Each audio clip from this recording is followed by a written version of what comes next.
Hello and welcome back to another episode of SuperCoach Insider. My name is Ben. And I'm Chris, and you're very excited. Well, I'm the only one here that's relevant, Chris. That's the difference. Snap. Thank you very much for joining us once again. It is slightly earlier than usual, which is lovely to be here. Today will be a little bit of a hit it and quit it moment. We're going to keep it short, like Caleb Daniel, which are part of the jokes that we've been going on all day, but I'll get into those. And I'm hoping that we might actually be able to do a little bit of a Thursday night team reveal, not as teams drop, but a team sort of what it means, because we have a lot of doubt over players. We have a lot of doubt over people possibly coming in and out and rookies, and it's just an absolute nightmare at the moment. I'm looking forward to it. People think it's the buys. I'm looking forward to it because there's a lot of people that literally have either no trades? 1, 2, or 3 trades, and they're probably going to have to do at least 1 this week for injury, maybe even 2, because I think that there's going to be some carnage this week. Ooh, look out. And the problem is, a lot of the bench players, that would normally come on in cover, a lot of people are rocking 0 cover on the bench right now, especially 0. forward. Yep. So someone like Danger. We had no rookies earlier in the year. We had a drought on rookies, so you have to maximize cash. I don't have much cover except the forward line. I don't either, but I can trade out of it because we have trades.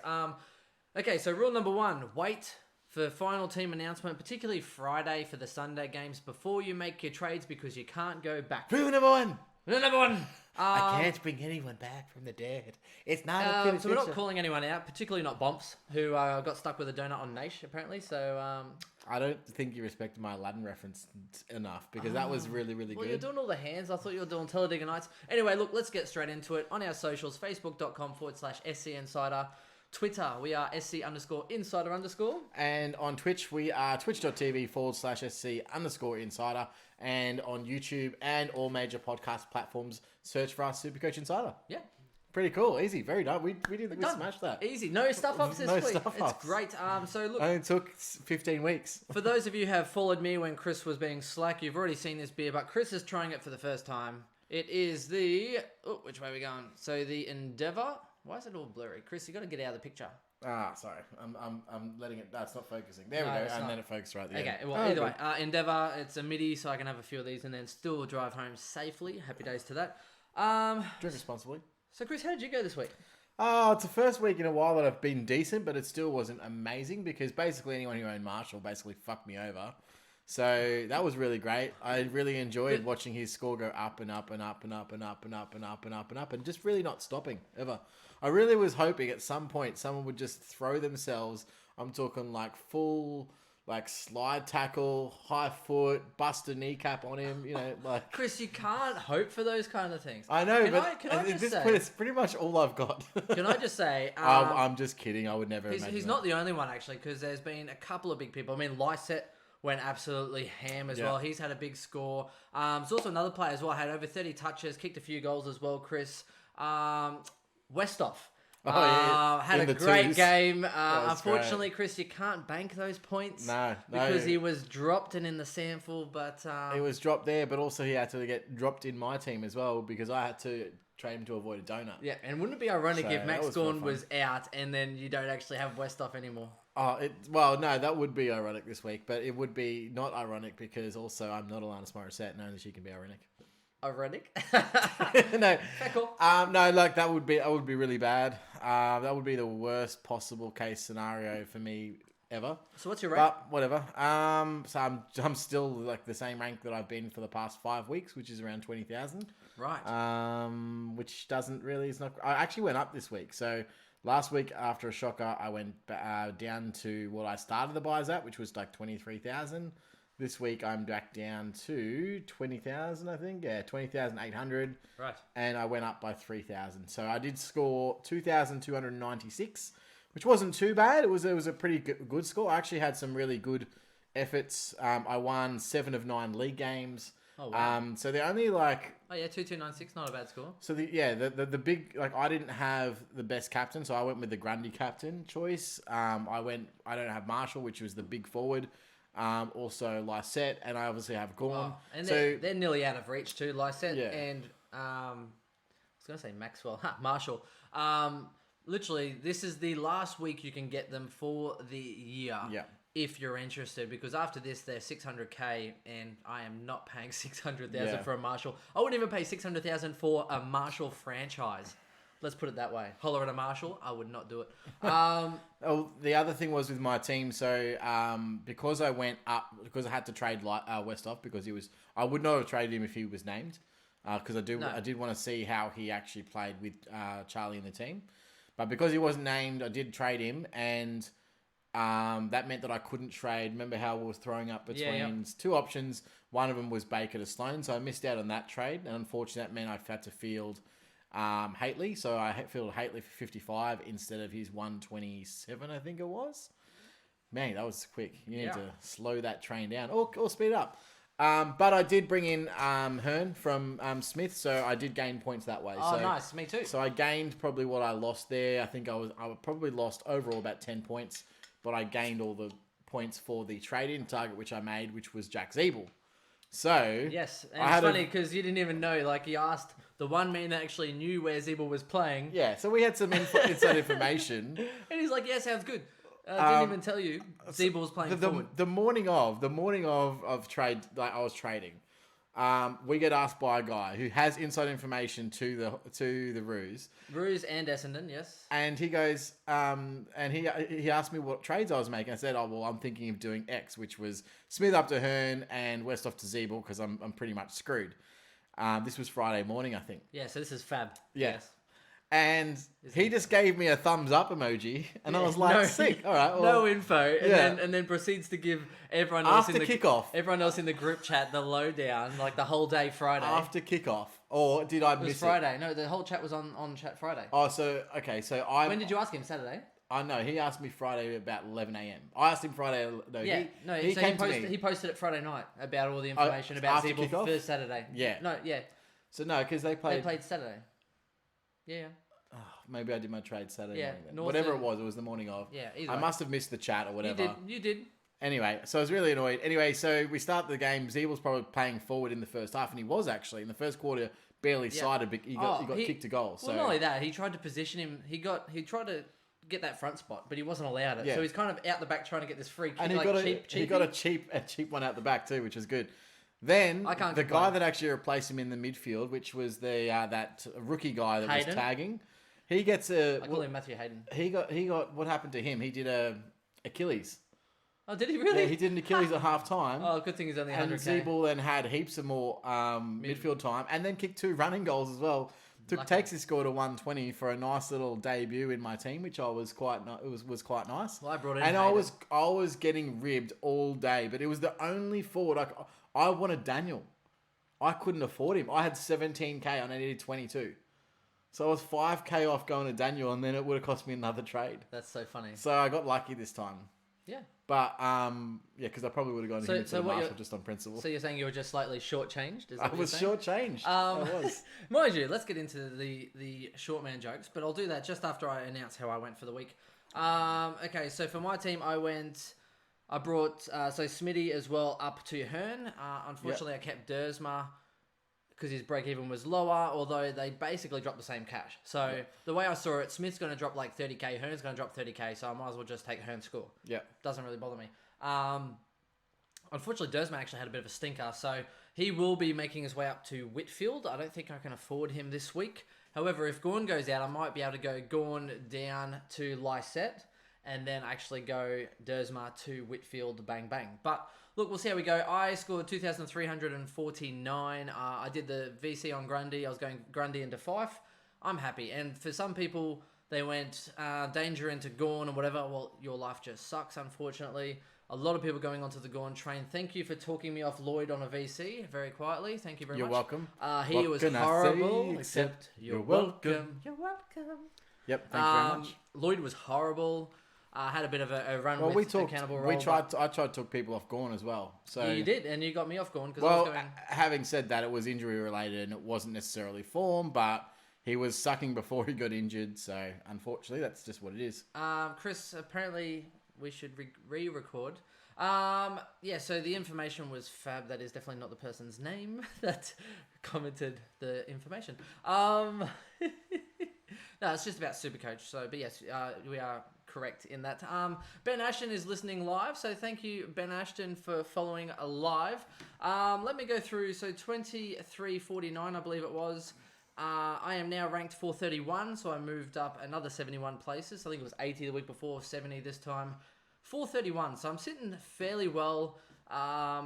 Essentially, I just have my F6 and my D6 to go, and D6 is Dersma, so I'm sitting pretty well. At this point, I could go like a Hawkins or a Mundy or a Jeremy Cameron this week, and I could go someone else next week. So like a cheap forward upgrade if you really wanted to? I could definitely do that, and then I might be able to afford Whitfield. Do you have Daniel? You don't have Daniel, do you? No. Yeah, neither No, do I. I wasn't keen on him all year. I don't know why. It's one of those bias things. I was definitely keen on him, but the thing with him is he's never been outside of... He's been within 50k of his highest price point for the last 15 rounds.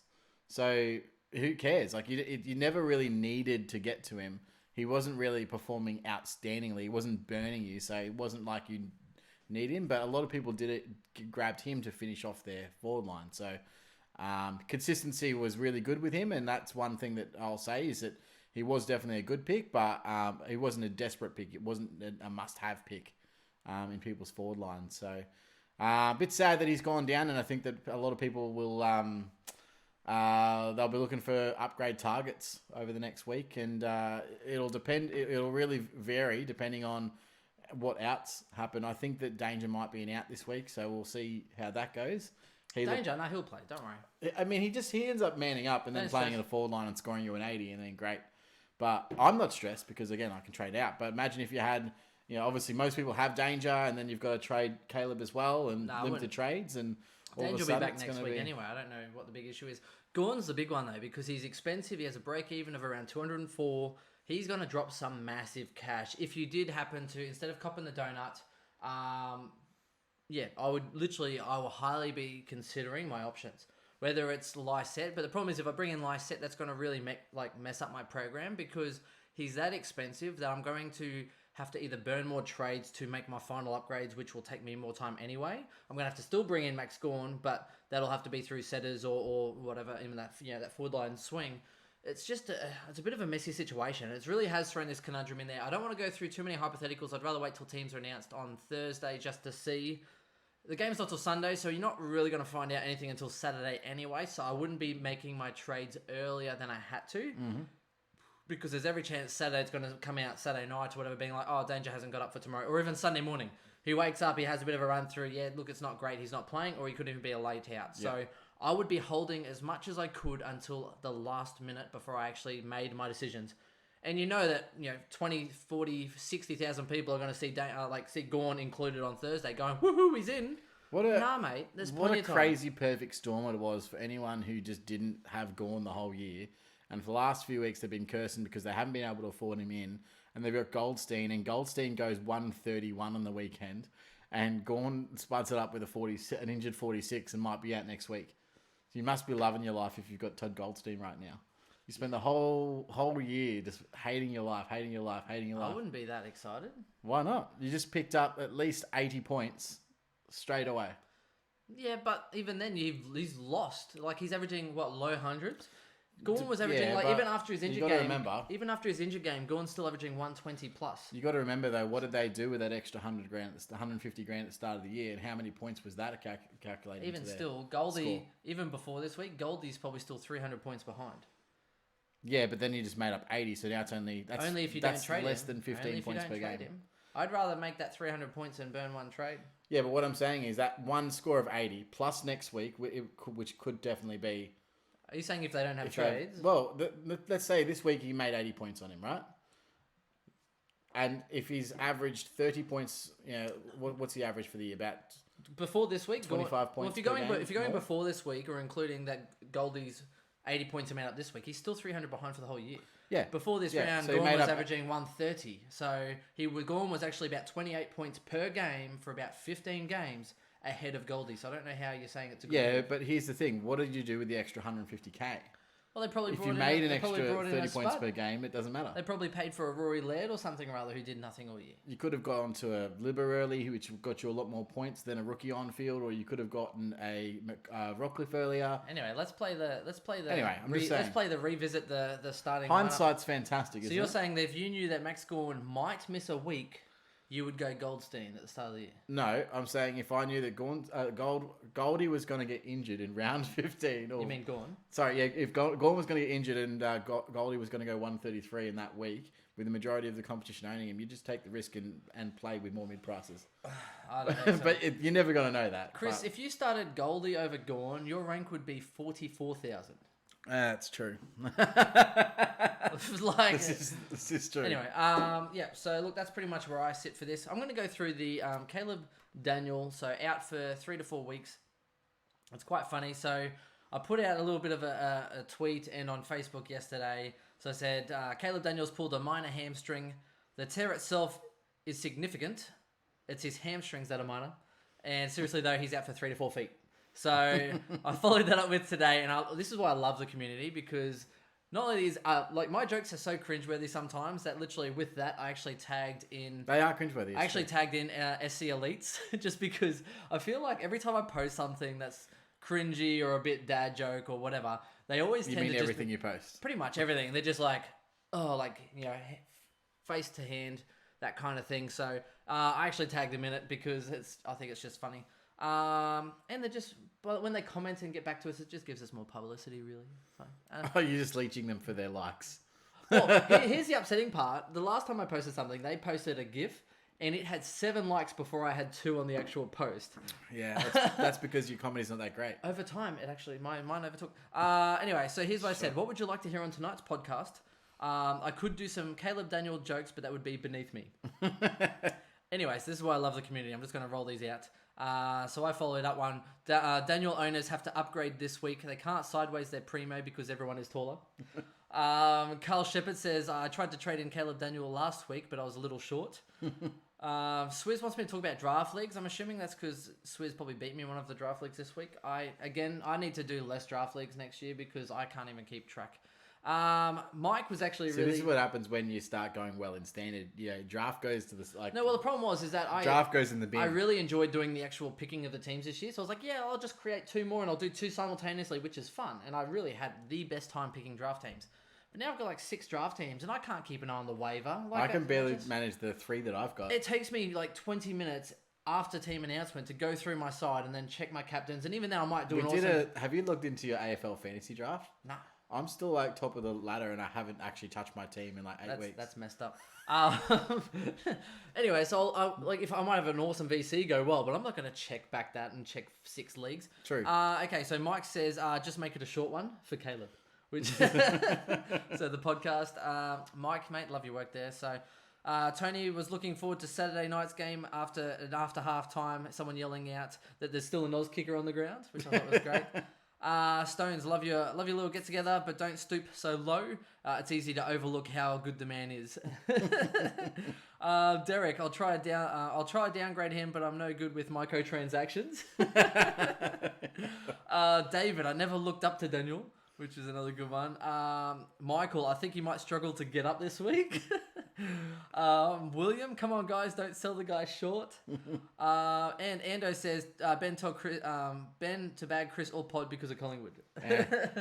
So look, we should talk about the. Can I just say that yes. Brisbane have a lot in common now with Fremantle. Because they both got spanked by Carlton. 2 teams in the top 8 losing. When you say spanked. Well, Lions Did you like my meme that I put up the other day, by the way? That was a good meme. It was a great meme, Chris. Fife went missing, mate. He went missing in that last quarter. I didn't quite get it that well. Did you watch the game? Because you wouldn't have got it if you didn't miss the game. I watched a bit of the game. He went huge in that first half. He was on 100. Over 100 at half time. Huge. By, I think it was at 3/4 time, he was on 141. It was going to be this massive game. And then he got shut down. Not because there was like, actual people. He got shut down by Jack Silvani, bro. It was hilarious. Wow. You know what the funny thing was? They've probably gone, oh, well, Cripps isn't here. We need Kerr now. Who can we throw on him? well, maybe Jack can learn something. Let's throw Jack on there. What a real forward mid can do. Jack actually cleaned him up. He was getting way more clearances. That's dangerous. And what was actually bloody hilarious was that like there was the game-winning clearance, right? Where you didn't want Carlton to get it because they could kick a goal and win the game. They actually got it. It was a handball received to Fife, and he was in open area. He had plenty of time to look up and spot a nice little chip to someone. What does he do? Blast the ball into the forward 50 straight into Carlton's hands as a direct turnover. You don't even want. It was the funniest thing I've ever seen. You don't even want to get me started. Oh, I hope there's no Freo supporters in there. They would have been watching that, just being like, all you have to do is hit up a short 15-meter kick, you win the game. What about? I can't remember what it was. Maybe sports, but something like that. Blast. Some guy put 90 grand on Fremantle to win at $1.09. So when Fremantle were winning, they put 90 grand on it to win 7. Imagine the emotion and the roller coaster of events, because he's sitting there like, oh my God, I'm about to lose 90 grand. Next minute, goal, loving life, 30 seconds left, and then they lose the game. Imagine him. Surely, get rid of it. Kick it out. Get rid of it. No. He's probably got 200k on Carlton to win, and that was a cover bet or something stupid. No. Surely, you don't put 90 grand on $1.09. That makes no sense. Yeah, probably not. Makes no sense. Anyway, I'm going to get really agitated here, Chris, and it's not at you, which it could be. It could be. Who knows? Speaking of bad disposals, in the members section, I have for a long time not seen, I'm sure lots of teams have this, where you rage at like a Darcy Parish or something or other, who's starting to come good. Stonesy, you hear that? Parish is coming good. He's playing well. He is playing well. He actually tore the game up last week. I know, he thinks Parish is worth an Anderson. Jed Anderson. Ooh. Anyway, it was not even worth Jed Anderson's haircut.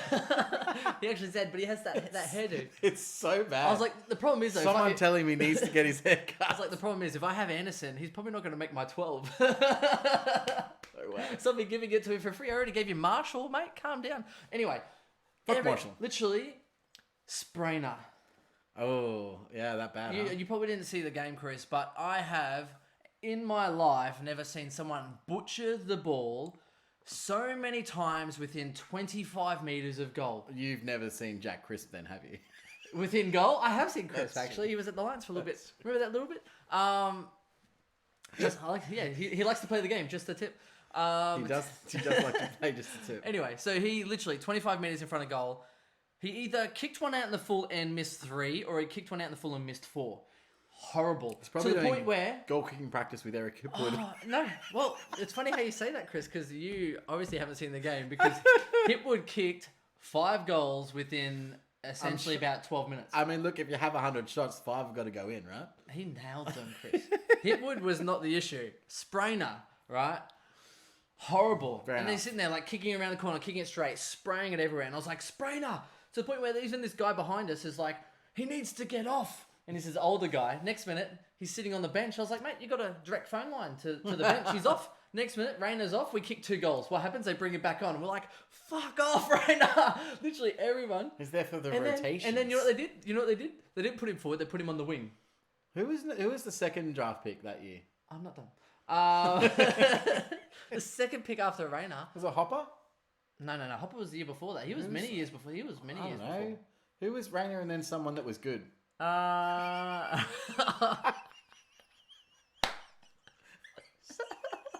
Sorry, I don't even plan that. But that was the year. That was Paddy Dow, Luke Davies-Uniacke.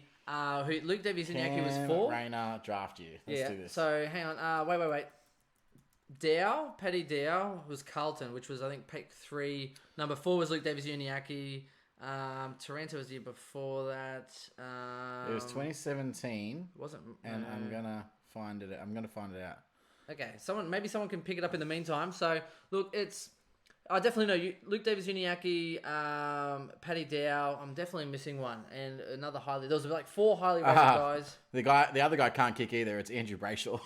Fremantle, right? Okay, so no, Andrew Brayshaw. Oh, okay, cool. The brother of the guy that can't kick. He's been alright. Okay, Paddy Dow, Luke Davies-Uniacke, yeah, and yep, easy. Seriously, of those there, Jaden Stevenson's easily the best player in that draft. Well, Hunter Clark showed a little bit on the weekend. Anyway, so he played well.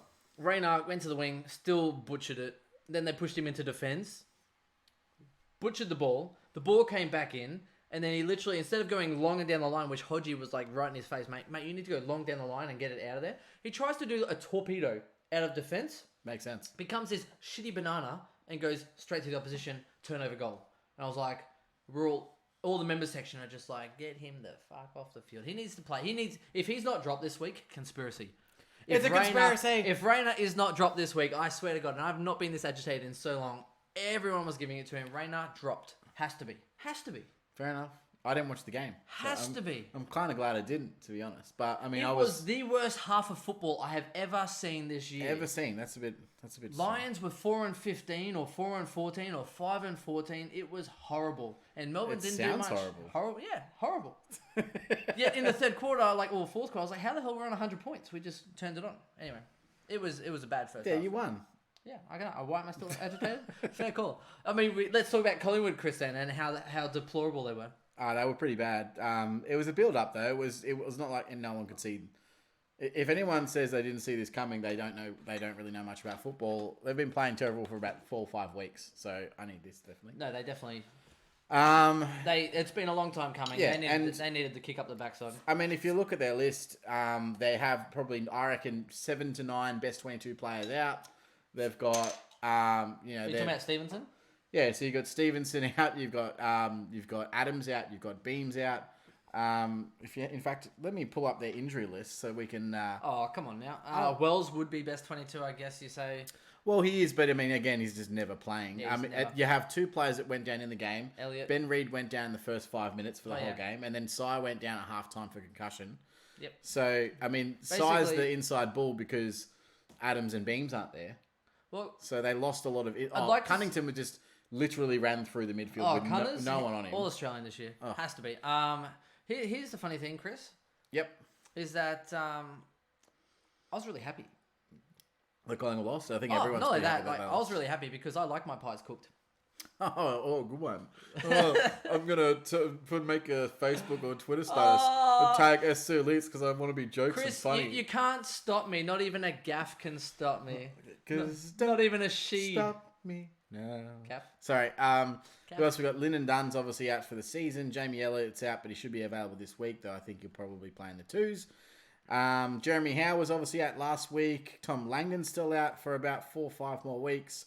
And then you've got, as I said, Ben Reid, Daniel Wells, even Rupert Wills, who was in for a little bit there as that inside ball. He's not playing because he got injured as well. And then you've got Sam Murray, who's obviously injured. Apparently can't. Yeah. I lie. He's not injured. He's just had a little bit of dysfunction with his nostril cavities. I was going to say, apparently Rupert can't wills his way back into the side. No, well, he's just he's in and out of. He's got constant back issues, and this one's a calf, but his body's not really up for AFL standard yet, like in terms of 22 games a season. So maybe Big Will's thrown out his back. Yeah, I don't know. So look, it's Big Will. Yeah, and then before the game, we had James Aish drop out of the team. Oh, who cares? But he'd been playing really well. He was one of our really good players, consistent defenders in the last few weeks. So yeah, how much? Here's a good question though. How much longer do you think Aish is actually going to even be on an AFL list? I don't think. If Collingwood had their full complement of defenders, there's no way it's best 22. No, which means that realistically, he only has another season. Or two, like he might go to another team if that's the case. But realistically, he's about 1 to 3 years away from. Well, Collingwood's like 5 defenders are injured. Yep. They've got 5 injured defenders right now. Well, look at what happened to Port Adelaide, who got who's that guy from D's that was really highly picked, and then an outside player couldn't get a contested ball. Outside player gone. Yeah, gone. Catch you later. Yeah, fair call. Now let's catch up with our Twitch chatters over here. Excuse me. Hello, Twitch chatters. So Hamstring Awareness says hello and good evening. Thanks very much, mate. Bomber Knight says, hey boys, Stonesy's here. So there was no pop-up you guys were streaming. Yeah, it's weird. I got a notification, but not a lot of people did. So we do apologise if, for whatever reason, Twitch is having a bit of an issue. It's okay. We'll get this up tonight. They can catch up. Yes. Now, Seeker11 says, Stonesy got one. Yep, okay, we all good. Bomber Knights... Oh, sorry, it's Nighter. Sorry, my eyesight is so bad. Dan got to pick kids up, so he'll be back. Oh, thanks, mate. When you get up to the boys looking to trade Daniel to Lysette to be able to swing with Bynes, only 8 trades left with 2 possible to fill. I don't mind that trade. I suppose it all hinges really. I mean, the whole Lyset trade in definitely hinges on whether or not Ryder comes back into the team, right? So Yeah, I actually don't think Ryder comes back. maybe not. No, it's my personal opinion. I don't think Ryder comes back. Unless they're playing like Twin Towers or something or other, they might play the additional ruck, but it's going to be a week-to-week basis. Do you think Westhoff comes back this week? Westhoff, I do. So Westhoff and Rockcliffe in. Will Westhoff take points off him? I wouldn't. What role does Westhoff play? He could be wing or something or other. Drew's out. He played horrible. He's gone. I actually think Dersma might even be given a rest this week. I would not be surprised if Dersma is rested.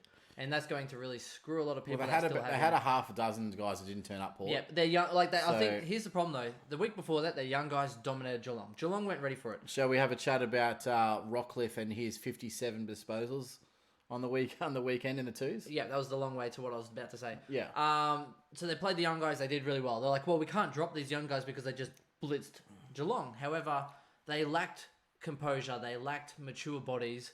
And those young guys are going to be inconsistent. So they wanted to reward them for another game. Awesome. You don't really want to drop them. However, if they had Rockcliffe and Westhoff in that side, they probably would have won. Yeah. It's as simple as that. So now they're going to look at it going, ooh, we got too many young guys. And also, probably Drew's the perfect game for someone like Sam Powell-Pepper. Yeah. Wet game of football. You want someone who's in and under. Yeah, brutal, brute strength. Except, Drew gets a game. Waited so long, did nothing. Yeah. So it'll be interesting to see how they line up this week. Can we also touch on how good was Bontempelli in wet weather football? I'll say first half before he got shut down a little bit, but as far as wet weather skills, not his whole game or whatever. I'm saying played dry football. Wet weather skills was just awesome. It was really good. And look, I'd say that this is Bont, and someone said this on Twitter during the actual game. They said, I can't believe people have went, instead of going to Bont, went to Sloan. Now, because at halftime, right? Sloan was cheap. Oh yeah, halftime he was on 100. At halftime he was on 100 and he was absolutely killing it. This is what Bont does. Bont goes big quarters. It's why he can literally be nowhere all game and then still get 110 because he just has a 70-point last quarter. Impact on the game. But not only that, like even Westhoff's been on 100 at halftime. Yeah. Fife was on 100 at halftime. The difference is that when you're on 100 at halftime, you have to keep performing at that same level exceptionally in order to keep scoring. Otherwise, if you do nothing for 10 minutes or 5 minutes, your score goes backwards. Yeah. Whereas guys in their 80s, they stay where they are because it's been scaled because of your influence, and then you do nothing, and then you go back. So if you do nothing, like after halftime, you still might have a pretty good game, but you're not going to be getting those 200s because everyone's like, halftime is on 100, whoop-de-doo. Well, I saw Bont in the last quarter there, and every time he touched the ball, it was just more pressure. Like, he just didn't have the time that he had earlier in the game. I'm not sure if that was because he was tired or just because the ball just didn't bounce his way, which it could have definitely been, but it was definitely getting on the outside to McRae a lot more. It was definitely getting into the hands of different ball users. I have to say Dunkley as well is the exact same. He can have huge quarters, and then he can just die for a quarter, and then you go, where the hell did Dunkley go? And he did the exact same this game where first up, I think he was on about 75, and then in the second, he finished on 110. I like to call it the Eric Hipwood who kicks 5 goals in 10 minutes. Yeah, except Dunkley's got a role that is conducive to regular scoring, and it's just strange the way that happens, that it ebbs and flows, and it also could be the way that, and I don't know, I'm not a coach, but it could be the way that Bevo coaches. He might have rotations within his midfield in terms of defensive versus attacking midfielders and where they're actually positioned at contests could be completely different based on quarter to quarter to try and maximize their so they don't blow out. So fair call. I'm not sure if that's a thing, but all their midfielders do the same. They all go big quarters and then they just die. Yeah. The only one who doesn't is really McRae, who's fairly consistent usually. So yeah, and didn't they say that Caleb Daniel had tightness? They did. They announced this tightness on the night, and then they had scans. But they're never going to know until they have a scan. Even with Max Gawn rocks up to get scans in crutches with compression on his ankle. And people are like, oh, he's coming here with crutches and compression on his ankle. Like, as if he's not going to. How many guys rock up with a moon boot? Oh, no, just to take some pressure off it. You know what I mean? Like, taking pressure off your foot, which is A, going to help it recover, and B, compression, which helps reduce the swelling, which is, at the moment, his biggest issue is the swelling. Yeah, 100%. It's the range that he has.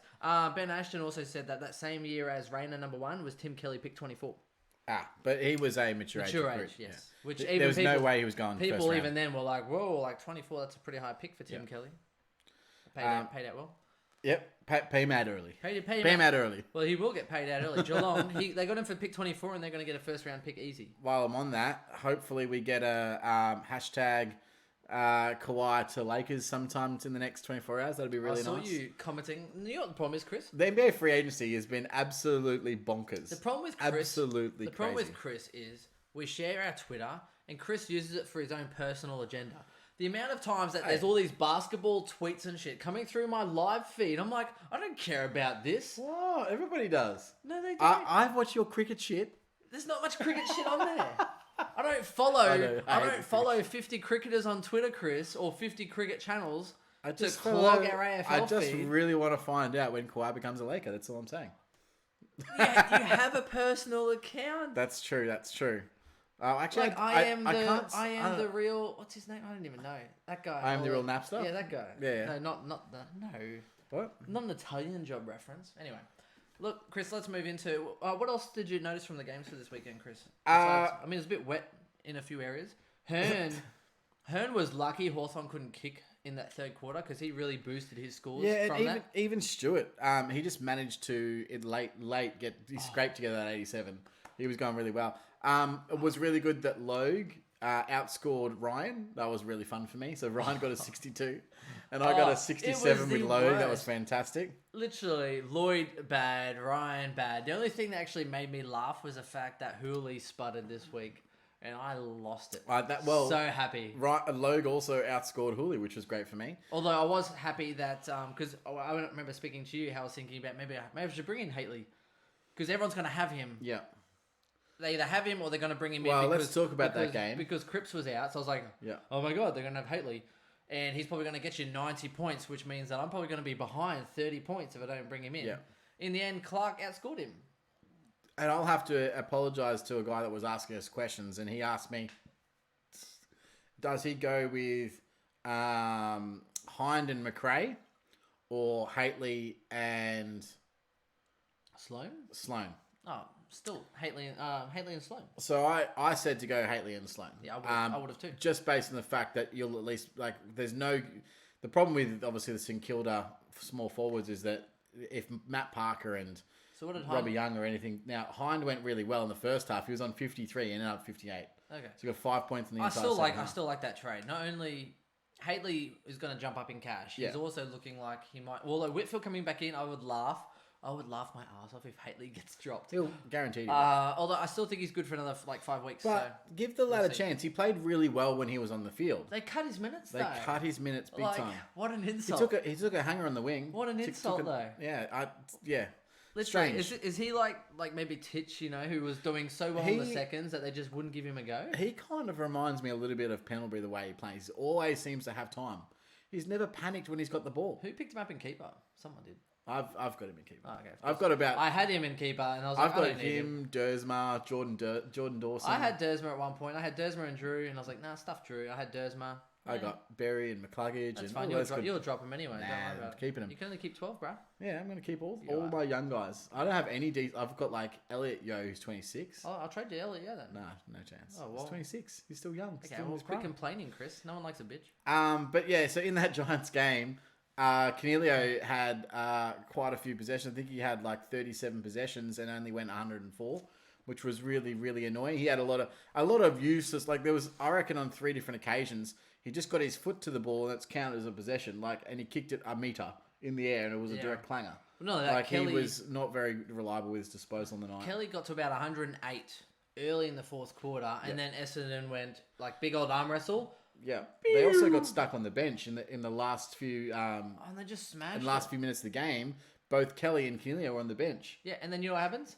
Kelly has an opportunity to possibly win, draw the game, should I say? Yeah. And then he sprayed the kid out in the full. Yeah, gets tackled or whatever and sprays the kick out in the full.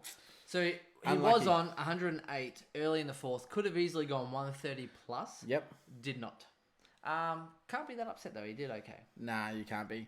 Outside that, I just want to retouch on those on the Blue Baggers. Congratulations, the Blues, for what an incredible one of the best last quarters of football I've seen. Wow, you're on 3. That's got to be a record.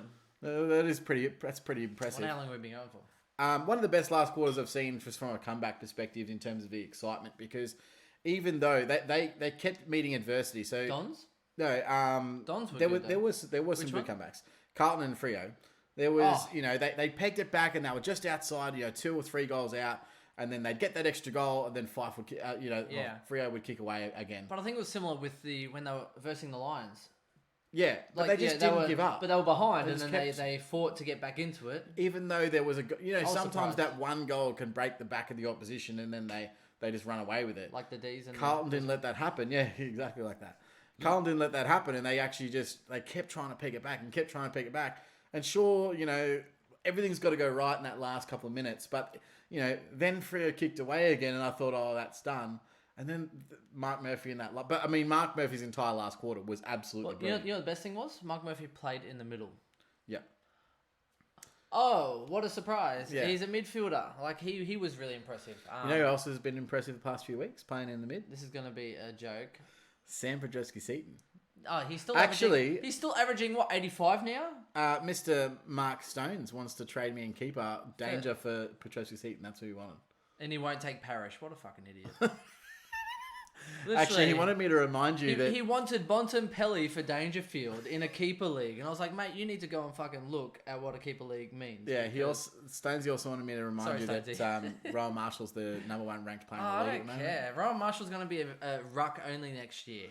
I don't care. I picked him up for this year only. I don't care about Marshall for a keeper league. Fuck Marshall, right? Oh, yeah, fuck Marshall. Marshall. Yeah, he this year he's been awesome, but then they're talking about trying to get a guy from Essendon in as a ruck. So where do they see him next year? We had this chat last week. And he's going to be a ruck only. You can't play him as a forward ruck. He is a ruck only permanent. I mean, look at what happens. Like, was it Sinclair? Sinclair was awesome as a ruck forward, averaging, 90 odd or whatever. People say, hey, Sinclair looks okay. Next minute, he's a ruck only. Who picks up Sinclair? No one, because he's shit. It's the same scenario. Did you see on the weekend he dislocated his shoulder twice in the one match? They put it back in. Same one, and they went back out. That's so... Well, it's going that... Well, naturally, you are more... you're more prone to it. Let's put But the second time, it was like he was just trying to hold on, and it just went out. Yeah. It just was like, click, and he's like, oh, here we go again. Yeah, it's like when they say, oh, they've never done it before, Chris. Oh, whoops, back in it goes. That's really easy. Oh, that popped in easy. I think you're lying to me here. I've had these before. I think I've had these before. All right, Anyway, let's get through some of these. Let's move on to some questions. Shut up. So Hamstring Winner says, whichever primo I bring in this week will get injured. Unlucky, buddy. Oh, has Hamstring Awareness been commenting on Facebook? Because there has been a bit of banter regarding someone brought in Daniels. They brought in Whitfield. They got injured. They brought in Daniels the week they got injured. And he's like, I think I might bring in Hearn next. And I think it was Carl or someone's like, you stay the fuck away from Hearn. He's like, you know what? Maybe I just will go Hearn. I was like, can I convince you into Marshall? That would be great. If Marshall went down, it'd be better for everyone. Everyone would be better. Yeah, even Ben Asher would be happy. Maybe even Dunkley. If Dunkley could go down. I still don't have Dunkley. He's untouchable right now. You cannot curse Dunkley. I want to try and get Dunkley into my midfield to add M8. Because he's averaging enough to be there, but he's going to allow me a little bit more cover into my forward line. So, anyway, nothing you need to worry about. No. I started with him. Okay. Chris Butler says, You remember that? Says Hart Mitchell. Is he trying to flog you off Tom Mitchell in the keeper league? Oh, no. Is that Christian? Yeah, Christian. I'm trying to get. Well, look. Here's the thing, Stonesy. I paid the farm to get Fife in, and I don't know why. I like Fife, right? I like Marshall as well. You really just like his hair. Well, it's been a big joke. Sorry, Walsh. Sorry, I like Walsh. It's been a big joke, but I offered the farm for Fife. Stupid in a keeper league, But mind you, I picked all young guys. Yeah, Bont and my older guys like Parker, who's killing it anyway. So I'm like, okay, I'm sitting second in a keeper league. I could win this. So I was like, okay, I'll trade you Walsh. I'll get Fife in. I'll give you my first and second pick. I'm not gonna first and second round. People are gonna be picking new draftees and whatever have you. Let you have the first and second draft picks. Give me 2 more picks between round 3 and 6. I'll be able to pick more older guys Mature age? have been dropped, all right? So I was like, okay, it could work out well. So I did that. I gave him Marshall steak knives. He gave me Charlie Cameron from the Lions. I was like, yeah, cool, whatever. I still think I gave him too much though. Fife, Walsh, killing it. Fife, yeah. But my first and second pick for his third and sixth pick, and I gave him Marshall. Like, it took 3 hours, and I was like, Stonesy, you are so frustrating, but I really want Fife now. Like, you know how you get it in your head where you're like, I really want this guy. Like, I can see that you're basically Carlton's recruitment manager. yeah, I'm giving the farm, literally. I was like... You did a pick swap, and you now regret it because you're last. Well, no, he'll regret it because my first and second pick will probably be worth bugger all. Makes sense. All right. Anyway, we'll see. So Seeker 11 says Aaron Norton says hi RE 2017 draft. Dude, I don't know why people rate Norton so much. He takes a good grab every now and then, but has 5 possessions a game and kicks a goal. If he's lucky, he kicks a goal. What pick was he? Pick 9. Yeah, but you know what also the problem is? He plays under Bevo. They play him forward, even though he was killing it in defence. He's much better defender. He'll go 20 and then he'll go 100. So for me, it's a naught. He either goes naught or ton. I don't actually. Yeah, I see what you did. Yeah. I don't actually see I don't want to know why people like him for. Like, he's okay and he does some great things. Takes a couple of hangers, but I mean, Jeremy has been doing that for 20 years. Do you think he's a great player? Jeremy Howe does it in defence when it's easy. Norton, he has taken some... I'm with you, though. Norton has some promise. Player, but he's not he has some the promise, best of the draft. No way. He's still young, though. He's still got plenty of promise. He's not the best of the... He's a mature age recruit. I think he was... was he, 21, 22 when they picked him up? What? I offered Chris a trade today. Scharenberg for McCluggage. I'm assuming Titch must be with that Christian. That's never going to happen. Surely there must be Titch and Scharenberg for McCluggage. Has to be. I just offered him Parker for McCluggage, and he laughed in my face. So that's true. I don't think Scharenberg's going to get far. McCluggage is the next GOAT. That guy, you must love watching him play. When he gets the ball, I just think he's sexy. I don't know why. I just want him. It's because of the way that he attacks the football. Well, can you at least give me midfielder. Can you just give me the reject then, and at least give me Berry or something? Because McCluggage. No, Jared Berry's good. Well, then I like Berry. Fucking McCluggage off. I like them both. I'm gonna keep on to him. Oh, whatever. And yeah, Brisbane are on the up and up. Well, unlike Collingwood. I'm gonna enjoy on the down. I'm gonna enjoy when McCluggage averages 110 his first time. It's gonna be great. Okay, cool. Could be next year. Wait 8 years. Tipping it. Wait 8 years. I'll bet you $100 McCluggage doesn't average 110 next year. I'm not gonna take that. You're gonna give me odds? You're gonna give me what? 4 to 1? No. Nah. I'll give you odds. 1 to 1. Yeah, 1 to 1. Well, he's nearly averaging 100 now, Chris. I'll give you 2 to 1. Nah. 2 to 1. Nah. You name it. 2 to 1, whatever you want. All right, this could happen, but I've got to think about it. All right, cool. So he says it would be like 2 to 1 after he averages 130 in the preseason. Chris is like, well, you said 2 to 1 anytime, any odds. I didn't say anytime. That's true. Binger Carroll, hey Binger, says, hey guys, thoughts on Daniel to Stewart? Don't hate it. You're basically trading one person who's very consistent to another person that's been pretty consistent. If you look at their scoring patterns, very similar, great, either D6 or F6. And I quite like the Stewart pick. I've got him. Do you have Stewart? No. Have you thought of getting him? No, I don't have room. So who's your defensive line right now? My defensive line now / will be... No, now. No, because I only have one position left and it's for Whitfield, so it's non-negotiable. I've got space. Okay, so mine is Lloyd, Hearn, Williams, Ryan, Sick Dog. Okay, so you've got Ryan is the one that you hit. And Sicily, essentially, which was a bad choice, but anyway. Yeah, fair enough. Yeah, I could have gone. Someone that I think that might be worth a look and a shout is finally Connor Blakely. So he seemed to have a lot of mid-minutes. And again, when it was crunch time last week, it was Blakely that was put into the midfield. So and you know what also happened in crunch time? He started on Murphy at that stoppage. I know he did, but he didn't play terribly. He turned the ball over, unfortunately. Murphy kicked a goal to win the game. It's true. They're going to call him Connor Flakely. That's shit. Oh, I'm going to put a post about it. If you put up Connor Flakely, oh my God, everyone will think it's me. You cannot degrade my lame joke that we make is actually Ben. You cannot degrade. By the way, what do you think of this? I'm trying to develop this after fives sort of thing. So what's up with that? I'm trying to grow facial hair. I was looking at you before, And What I do you was think? like, it's like a homeless Keanu Reeves. Like, I just don't get it. You just don't fuck with my dog. Yeah, literally. Like, look at Keanu him. Reeves is the goat. Get a bit closer up there, Chris. I'm not take the gonna. mic. Go. Nah, I'm not gonna do that. You can zoom at home. Oh, no, Chris, I'm not talking about your dick. Oh, be careful. Our podcast will get closed down, just like old Swannies was closed down. Did you read that today? What?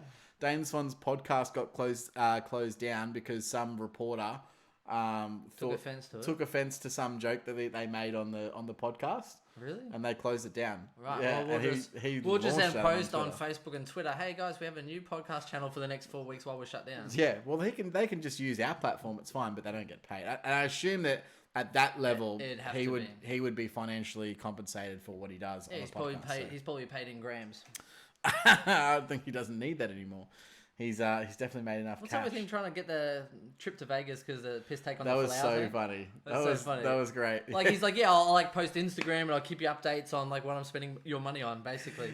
I love that every single video He's or already raised a bit of money, sports bet hasn't thing that he Like, does. it's- There's always a reference to Kittens. Do you know what Kittens is? A strip club in South Bank, Right. or South Melbourne, sorry. I did not know that. And so he made a reference to the animal shelter behind him, and he was just getting filmed out the front of Kittens. It was great. It was so good.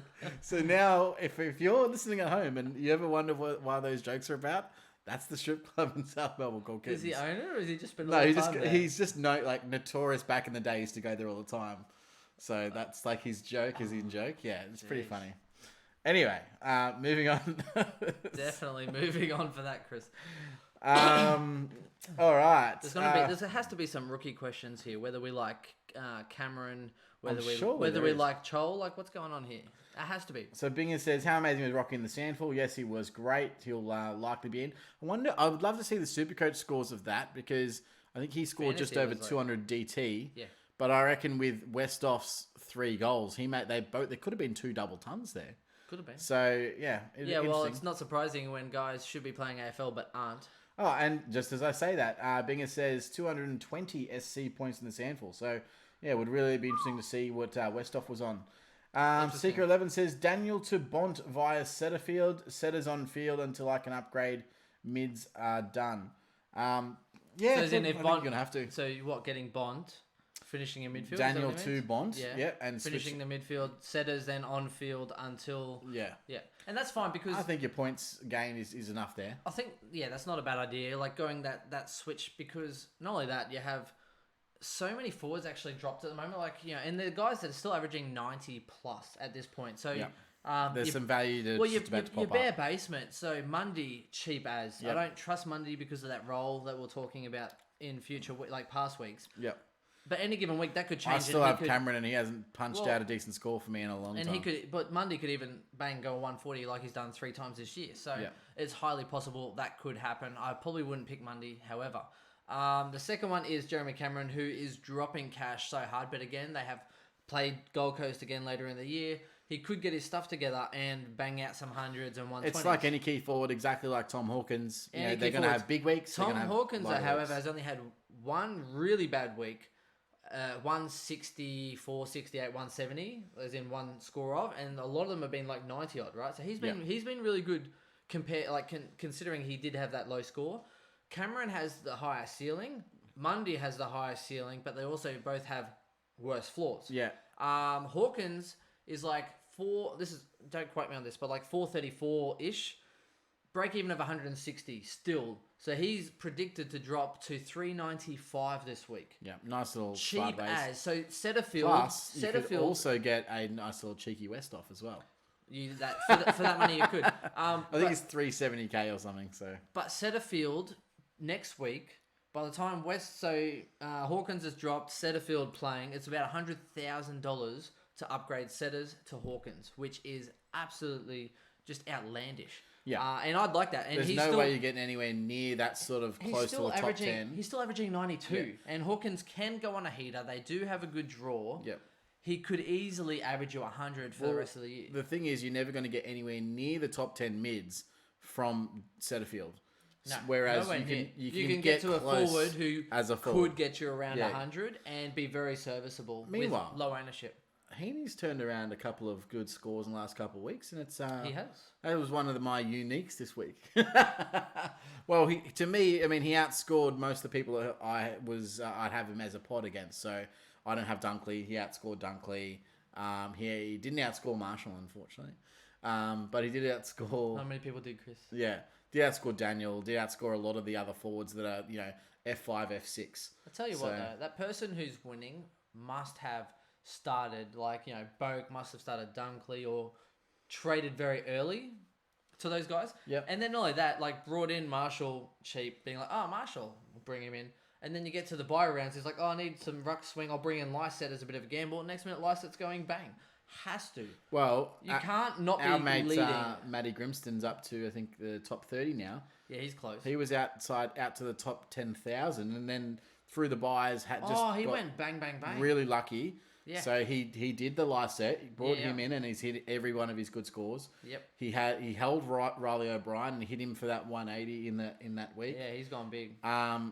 Everything that's gone right, he doesn't have Daniel. I think he's got Marshall. Yep. So this week he went big. 2,500 in a massive week where people captained Gorn. He didn't do that. So he got if you had the right captain choices and the right trades through the buys, too, which is crazy. Yeah. So he's just gone bang, bang, bang up to top 30. Yeah, that's insane. I know. Here I am, chipping away 70 points or 70 positions a game. Yeah, I mean, congratulations and tick. I'm just hoping a lot of those people in that top sort of 400 don't have many trades left. Yeah. So hopefully I can just kind of keep on slowly moving my way forward to around the top 100. I have no idea, Chris. I'd be happy anywhere in the top 1,000, to be honest, but we'll see.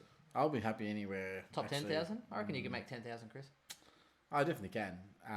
With the trades that I've got, I'll definitely make top 10,000. But that's not the issue. You want to wager? It's still... no, I don't. It still just annoys me because I've just been behind all year and haven't been able to catch up. I mean, since the first round of trades. I literally have been behind since Robbie Gray got injured. I guess it's a little bit different, Chris, because normally you're in front, taking it from behind. Yeah, usually, yeah. And I'm okay with that because I'm comfortable with my sexuality. All right, cool. Moving on. Right, let's answer some questions because I will have to wrap this up fairly soonish, Chris. Okay. 20 minutes or less. Seeker 11 says Kawhi sounds like a made-up name. What's this? That's not even how you spell it, Seeker, but I respect you. Stonesy says danger is gone. Oh, big words, mate. That'll be interesting. Did that actually happen while we were... Unless it means danger is actually now rubbed out. So, yeah, have a look at the AFL app there, see if there's any news on that. So then Binger says, did you know McCluggage used to play cricket? No, I didn't.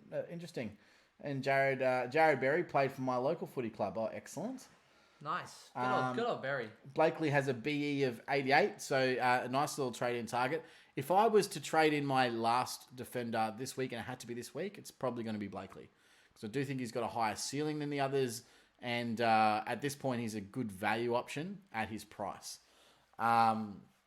Moving forward, if you wanted to wait and you could afford, because even if Whitfield comes back this week, you can't pick him up this week because he's too expensive. So you'd have to wait another week. So at very earliest, you're getting him next week. But the likely scenario, the way Leon was talking, to me, sounded like he wasn't playing this week. So he said he trained on the weekend, and then he's got to train tomorrow, and then he's got to train on Thursday, and then we'll reassess him. Yeah, but what they said, did you read it not today or no? That was his press conference today. Yeah, because didn't he say that pretty much he had last week, and it looks like all bar a setback he's playing this week? No. He's still a test. At the end of the day, he's still a test this week. True. But he wouldn't have got... If he said that... again, what you would say is, oh, yeah, he'll likely play this week, but he does have to get through training on the weekend. Yeah. Okay. He didn't say it like that. He was the way that he said it, to me, came across as he's not playing this week. Right. They're not going to risk it. And why would you? They're about to play... Top 4 playing Brisbane. They're top 4... What are you trying to say? Brisbane's 5th.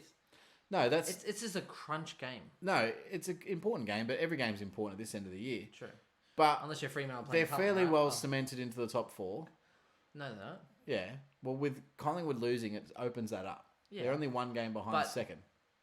Yeah, and then there's also Brisbane through to 9th, only 1 or 2 wins behind them. It's pretty close, Chris. Yeah, but I think that they're good. They're good enough that they don't necessarily need Whitfield to win. Yeah, I think you're right there also. Last week they did though. Yeah, they could have used the Whitfield. So yeah, we'll see how that goes. Anyway, and of course, so thoughts on Shuey and Hamish Hartlett. Shoot. Draft leagues, yeah, no, otherwise. Bingo, mate, you've got so many point of differences already, you can afford to get a couple of stock standards. The thing about Shuey is that while he can have his really good games, I've had him in draft leagues before where he's had a 4-week stretch of 70s. Yeah. Like, he just The unreliable. benefit is, though, I think he was one of those guys that actually did benefit from Nick Nui tapping. Yeah. So he could improve his game a little bit, sure. However, he's still third highest average behind Elliot Yeo and Gaff. Yeah, so why would you pick up Shuey? It makes no sense. No, it doesn't. Unless make Shuey's 350k and you're strapped for cash. Also, when you're tagging someone, you're probably tagging either him or Yo. Yeah. And it's a coin flip as to who you tag, because you tag one of them, the other one gets off the chain. And so that's what happens generally when you're playing the Eagles. What happened in the grand final there, Chris? Because Shuey got off the hook. No, probably should take. What happened is in the qualifying final when we played them, we tagged Shuey. Elliot Yeo killed us. In the final, we tagged Elliot Yeo. Shuey killed us. It doesn't matter which. Should you have just tagged them both? Well, if you think about it from Buckley's perspective, Buckley goes, "Well, what do I do?" He goes, "I'm damned if I do, damned if I don't." Oh well, I'll switch it up. At least then the media can't say shit, and they say shit. It doesn't matter. So, why didn't you do anything to Luke Shuey when he was absolutely killing you? Because we in the qualifying final we tagged him, and then Elliot Yeo killed us, and you're gonna lose. You can't have two defensive midfielders playing on. No, you can't. You won't clear the ball. Anyway, so I wouldn't go Shuey, and Hamish Hartlett. No, his body is an absolute sieve.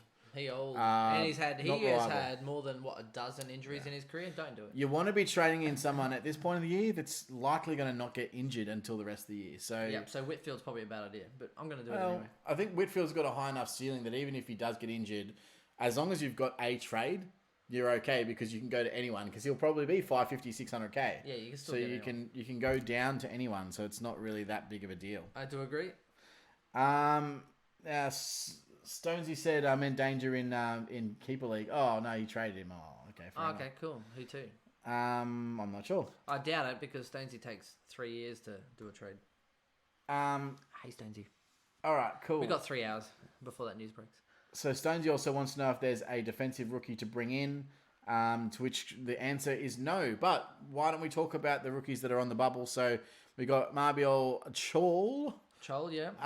And he played absolutely fantastic this week. Awesome. Only catch is that Rewalt could be back soon. And Nankervis. Yes. However, I don't think he will get dropped. This week? He can't get dropped. As long as he maintains his form. You got to think, who else isn't in that team that's been in that team all season? Who? The GOAT. Lambert? That's a good one, but no. Bolter. Yeah. Bolter has been in that team all year. He was in there when Rewalt and Nankervis were both in the team. There is no reason why he can't maintain his spot. I don't believe. That's true. I think the difference is that Chol, he's really been mobile. Yep. Once the ball hits, he's really mobile and athletic. He is. So, realistically, mobile, athletic, can kick goals. That's Jack Rewalt. That's the only downside. But here's the thing. He's going to play the third. He's not the Soldo gets dropped before he gets dropped, right? Yeah. Oh yeah. So that's Nank. Yeah. Done. Yep. Exactly right. So really, what you're saying is does Jack Rewalt displace him from the team? I don't think he does. I think that he would play better with Jack Rewalt in the team. I also probably agree. Now, here's the thing. I do disagree with some other people. People saying that Cameron from West Coast is a better pick. A, he's more expensive. B, the only value that he brings is his mid-forward swing.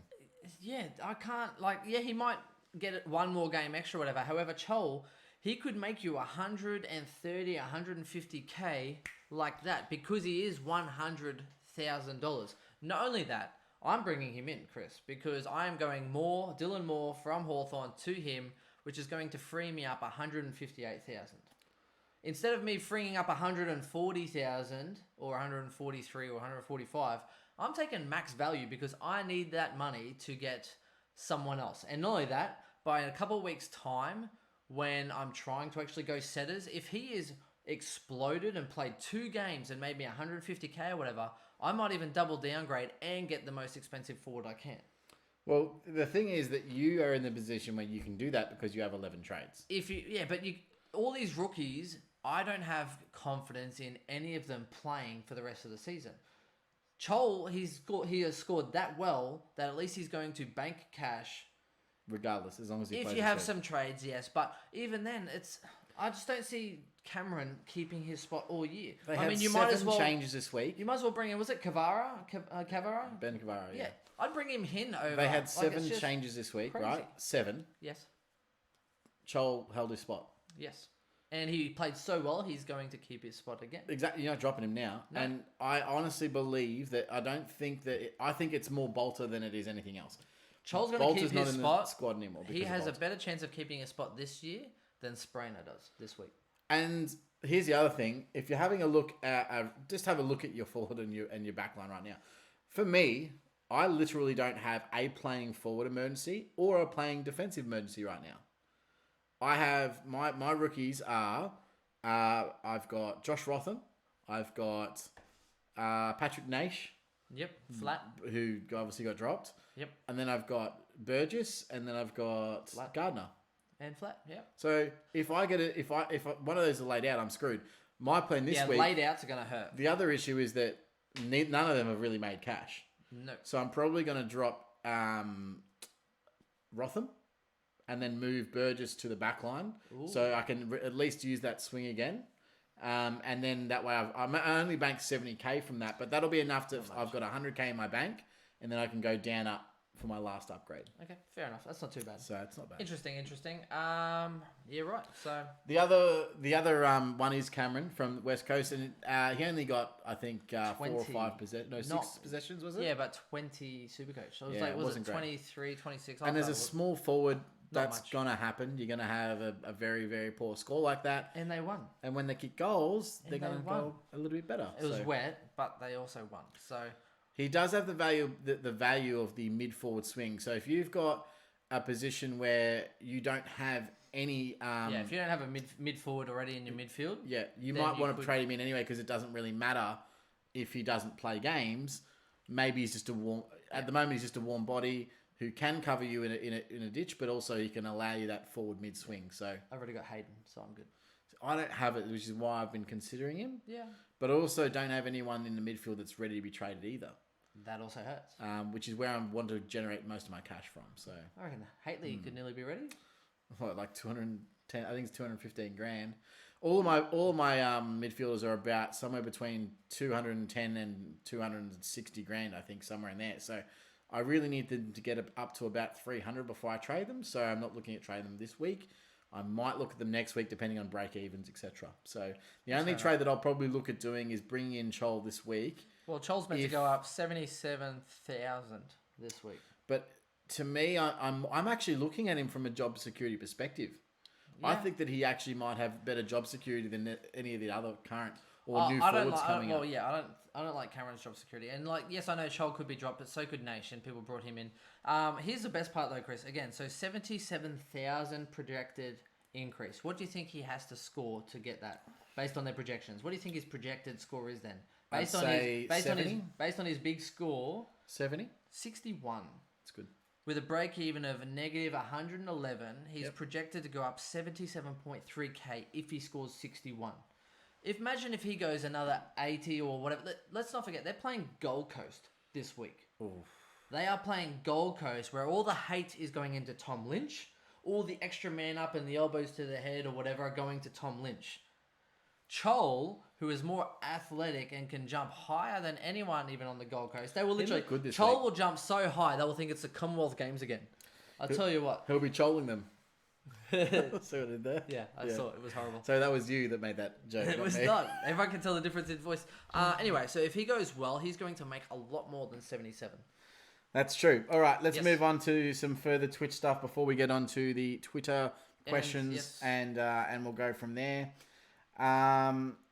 So Binger says I'll probably only do Daniel Stewart trade this week, and next week I'll upgrade Setterfield or someone I'm unsure on. Yeah, and that's fine. And that's fine. Setter still has a fairly low break even. I think it's like 40 or so, so he should be right with that, hopefully.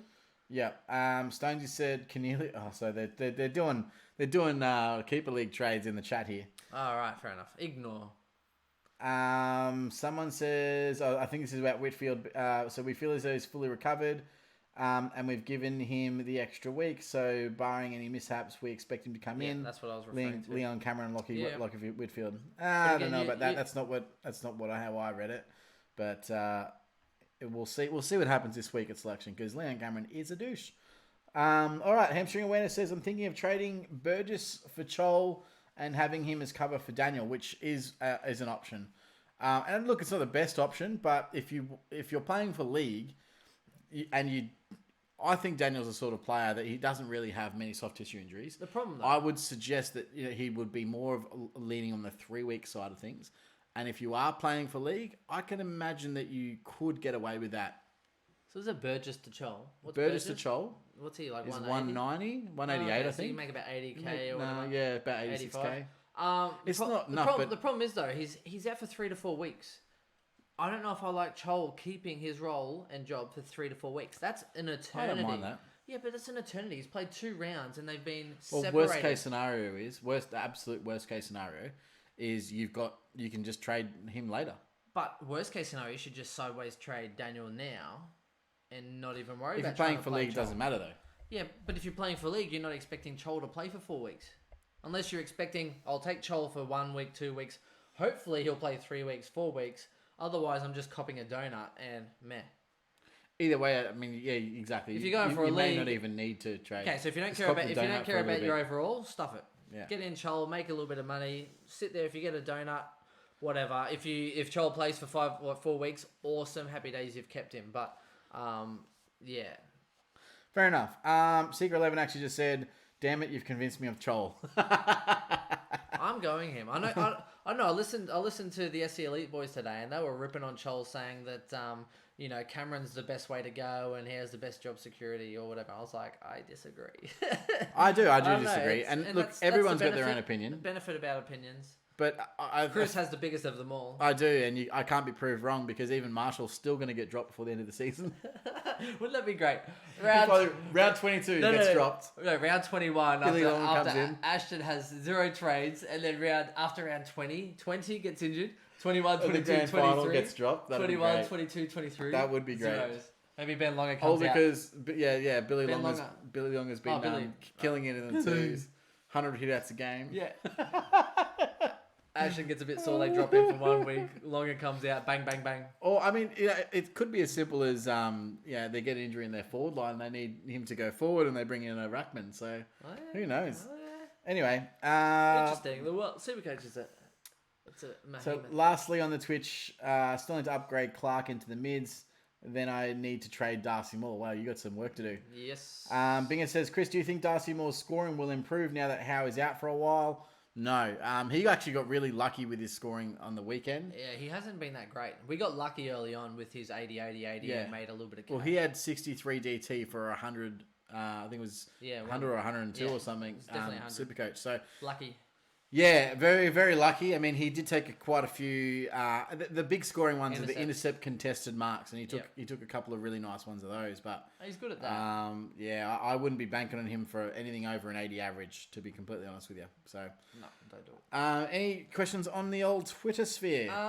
So Facebook was just all short jokes, which I really appreciate. Let me have a look on the Twitter. Let me see what we have here. Okay, so what would you like to hear? Someone said something about Kawhi. Seeing, Oh, yeah. Like, that was my trending. retweet. Oh, yeah, you retweeting. I told ya. Anyway, Can anyone tell if Kawhi's been confirmed in the chat? Sika, who's doubling up, says, predict the likelihood of Gorn playing plus any solutions options if he's out. I think I might do that Thursday once we actually kind of know on that. Because, again, it's either if Gorn... I think it's more likely than unlikely that he's playing. I think it's 50-50. I think maybe he's just over the hill. And he works through injury more than a lot of people. Well, know, realistically, what they said is that there's no damage there. They're getting him off his feet. They're going to back end his training for the week, which makes sense. They're going to try... At the moment, it's mainly trying to get that swelling out. And because they kind of... Yeah, they strapped him up and whatever have you. They tried to get him out there. Once the game was cooked, they got him off on ice, Then they take pressure off it. They then put he still played through the game. Yeah. And the fact that he was still able to jump, he didn't jump much because he was in a bit of pain, but he was still able to kind of do a little bit. I think he'll be okay. I think you get the swelling out, you get the swelling down, you get the range there, you strap it up and away you go. It might have to do with, is Bruce injured in the twos? He might be injured. So. I don't know. I think why wouldn't you use saw him injured recently because you'd use. Oh well, they don't have finals to worry about, so you just play Gone, whatever. Yeah, I don't know. Maybe that's someone can look into. It might come down to, well, we've got no one else to play. We might not even let Gorn train this week, but if we can get him up for the game, at least he'll give us something. Whereas otherwise, they've got to play Tommy Mack in the ruck for the game. Otherwise, they'll be like, well, let's just play Bruce. Makes sense. Which would be a good way to go. And apparently, that was going to be their plan to use Bruce in for cover. So Kenjo just said that Bruce played a blinder on the week, so he's probably coming into the ones this week. Gorn will not play. Or the other one thing that could happen is they could get Bruce in anyway, just in case something does happen to him, and play them both for the game. That is true. Like they have done previously. And they have done that in the past. Maybe they'll rotate a bit more. So maybe Gorn will play. Maybe he won't ruck as much. They might 50-50 split. Play him in the forward line. Yeah, they'll 50-50 split, ruck forward, and that way they kind of... Max will play. He probably won't jump as much, but he'll then go there and play forward, or maybe even in defence or something or other, and not kind of... He could just take forward hit-outs. Maybe. And stick in the forward line. Well, it wouldn't be a bad way to kind of maybe, hey, we'll reduce your running. I mean, something that Max Gorn's really good at? Score you 80 still. Set shot goal kicking. Oh, he's the best. He's so great. He's the best. He's dropping it from heaven and expecting it to go straight through the sticks. Them pearly gates look great at this point. Yeah, go figure. So, okay. Hamish Hartlett, which was Brody, so another person who's making a bad decision there. Who's set shredding our fans? We don't mean that. That's really mean. Hartlett? You take it back. You take that back. Yeah, I will take this back, like my Dane rampage from last week. That was pretty funny.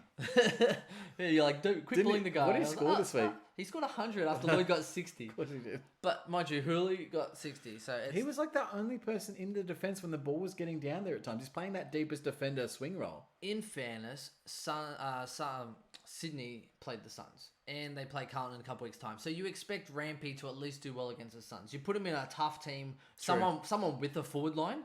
Who's in the forward line for the Suns?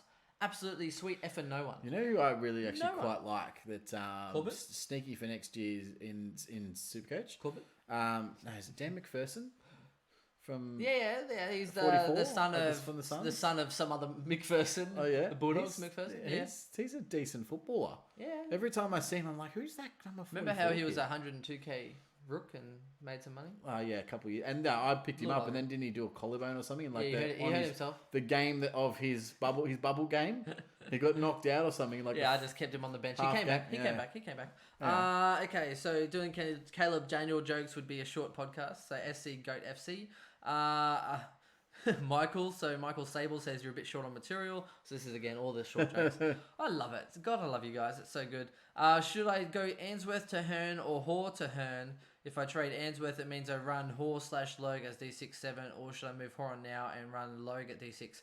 I think Hoare and Logue to switch through sounds the best option. Sounds great to me. Sounds like the best option. I think Hoare is done for the year. His role has completely changed. A bit warm, do you want it? Yeah, of course I do. How about the beer? He fell right into that one, ladies and gentlemen. Thank you very much, sir. Just leave it. Yeah, I think Hoare's role's changed. He's not going to be scoring like what he was earlier in the year, and you just need to get rid of him if you have him. Well, you're going to get rid of Hoare. Cash, yeah. And he said if he gets rid of Ainsworth, he'll loophole Hoare and Logue. No, he said that if he trades Hoare, he'll be Logue at D6, D7. Oh, okay. Yeah. Logue, no, get rid of Ainsworth and loophole Hoare and Logue. That's the better option. Hoare and Logue. Logue might go 100. Hoare might go 80 plus anyway. So you take the two better scorers. You get rid of Ainsworth. Okay. Why would you keep Ainsworth? Ainsworth. If you can go Ainsworth. I don't think that's what he wrote. It is. I know. Doesn't matter. Chris, you don't even have your glasses on, and you don't have your listening. That's also true. I do not have my glasses on. You don't have your listening ears on. That's true. Should I go Ainsworth to Hearn? Yep. Or Hoare to Hearn? If I trade Ainsworth, it means I run Hoare/Logue as D6 and 7. Or should I move on Hoare now and run Logue at D6? I'd rather be looping... Well, it depends what you can do with the extra money. Well, yeah, but you might as well just loop the two and then wait for Logue to actually spike in price a bit and then one down, one up it. Yeah, but you could do something else with that Hoare cash next week. But either way, he's going Hearn, so it makes no sense. You might as well just go Ainsworth. Maybe. You got to read between the lines, Chris. Maybe. Read between the lines. Yep. All right. Well, that's pretty much it us for this week. It's a bit of a shorter week, which is good. Well, it's an hour and a half, Chris. What we'll do is we'll wait for Thursday night. I'll see what this great man is doing. Otherwise, I might do a little Facebook Live or a bit of something myself. We will see. What are you doing Thursday night, Chris? Busy? Probably still waiting for Kawhi to be announced a Laker. Fair enough. So, not busy? Not busy? No, I think I'm pretty free on Thursday night. Yeah. Well, maybe you can buy some beers for once. Yeah, I can probably buy some beers. Let's do it. Yeah. Well, look. We probably shouldn't. We got Friday night beers. Actually, We're all no playing beers. poker this Friday night. Oh, yes. It is on. It is on like Donkey Kong. We've got a 30th birthday poker night. It's going to be fantastic. And then the 30th birthday Saturday. So, look, he's doubling. We do. He's doubling up. We double down. That's what we do. Yes. Well, the doubling up if you're Caledonian. And that's your last Caledonian joke. That's my last time. Yeah, but look, to be fair, I sent him an email, Chris. I invited him. I said, look, we'll put the high stool up for you. No one will know you're short. We'll even sponsor you. It'd be funny if they... We'll sponsor you in case you're short on cash. You know what would be funny is if they had like a raised section on the bench just for him to sit on. Oh, that'd be great. Like a little stool, like a movie stool. What do they call it? A booster seat. Yeah, exactly right. A booster seat. Daniel. You and Tom Cruise have the same issue. Daniel, yeah. You may not be able to see everything on the field, mate, so we've given you a booster seat. Dude, you know what they do? He gets like long studs, but it's like platform boots. Oh, that'd be good. That'd be so good. Like Kevin Hart. Exactly like Kevin Hart, yeah. Mind you, Kevin Hart's awesome. And the funny thing is, Kevin Hart has so many like NBA friends, and they're monsters. And Kevin Hart's out there just ripping on. I'm like, oh yeah, he's Kevin Hart. He's hilarious. That's anyway, true. That's sidetracked. Look, thanks again. There are a few people I do need to mention, and they probably will listen to the podcast if they're not listening to us right now. We will get to your messages. Don't fret. There has been a couple of people sending messages earlier in the week. I've been busy. Chris hasn't probably even looked. Okay, so Michelle... It's funny I have a full-time job. It's crazy, eh? Like, you actually have to work when you're Funny at work. that I full-time care and you do not. I'm like a single mum over here, Chris. It's true. You got to bone me now and then. Okay, so Michelle Anderson, I will respond to you. Brad Constable, Adrian Binns, Mark Stones, FU, and Christian, who doesn't want to trade me Titch. So FU. Fair enough. FU also. Fair enough. And I'm just kidding, guys. All right, guys. Thanks. That'll be episode tonight. Peace out. I'll talk to you Thursday. We'll chat you later. Bye. Bye.